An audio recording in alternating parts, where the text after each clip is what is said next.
యేసుక్రీస్తు వారి శ్రేష్టమైన నామమునకు స్తుతి కలుగును గాక. ఈ దినకాలపు ఆశీర్వాదపు లేఖనము కీర్తన గ్రంథము 123వ కీర్తన 2వ వచనము. దాసుని కన్నులు తమ యజమానుని చేతి తట్టును, దాసి కన్నులు తమ యజమానురాలి చేతి తట్టును చూచున్నట్లు మనము మన దేవుడైన యెహోవా మనలను కరుణించు వరకు మన కన్నులు ఆయన తట్టు చూచుచున్నవి.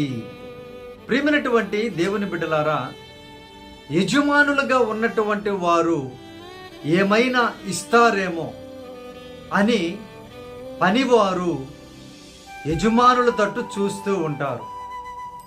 అలాగే యజమానురాల తట్టు కూడా పనిచేసేటువంటి స్త్రీలు చూస్తూ ఉంటారు. ప్రియమైనటువంటి దేవుని బిడ్డలారా, మరి మన యజమానుడు నజరేయుడైన యేసుక్రీస్తు వారు.